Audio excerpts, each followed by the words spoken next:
Well, it's a cold, grey, pretty miserable October day here today, so I thought what better to warm me up, cheer me up than a nice spicy chicken wing sandwich with a bit of a Spanish theme. Starting off by preparing the chicken wings, cut off the tips and I'm going to add them to some vegetable oil seasoned only with salt and pepper. I'm going to turn them in the oil and then roast them in the oven for half an hour. The oven will be preheated to 400 Fahrenheit, 200 Celsius, gas mark 6. I'll then take the wings from the oven and let them rest while I take some sliced bell peppers and fry them in a little olive oil with some smoked paprika and some garlic. To build my sandwich, I'll be using this beautiful wheat spelt and rye bread. If you can get a chance of this bread, give it a try. It is really delicious and really fresh. And the final addition to the sandwich will be this fresh watercress, which may not seem like an obvious choice, but it's really peppery and works well with the peppers and the chicken.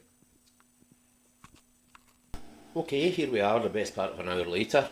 I've got my wings roasted, I've let them rest a bit, and I've plucked the meat from the bones. Just obviously be careful that they're not too hot and that you're likely to burn yourself. I've taken a couple of slices of the wheat spelt and rye bread.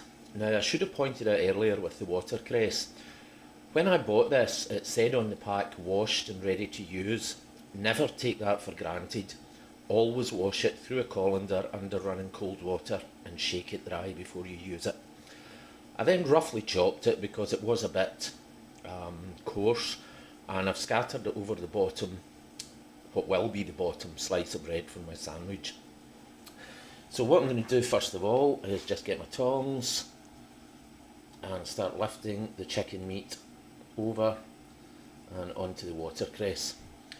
I used 4 wings for this, but I must admit I did eat a couple of little bits as I was plucking the meat from the flesh, from the bones.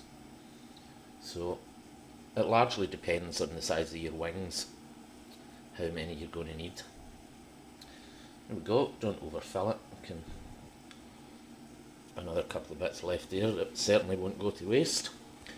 Now what I've got here, I took a handful of the mixed sliced peppers, I put some olive oil into a small frying pan and grated in the garlic clove.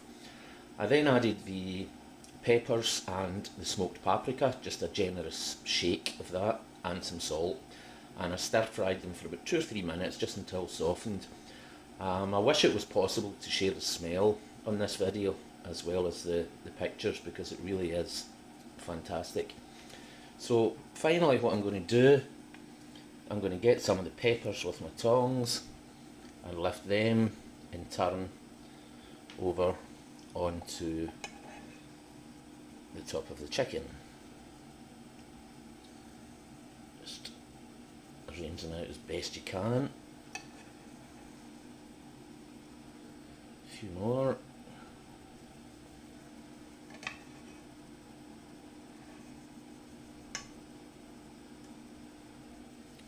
That should do us. And we're just about ready to close that over. But finally what I've got here is some sliced basil leaves, which I'm just going to scatter over the top as a final little garnish. And there we have it, our sandwich is ready to be closed over and enjoyed.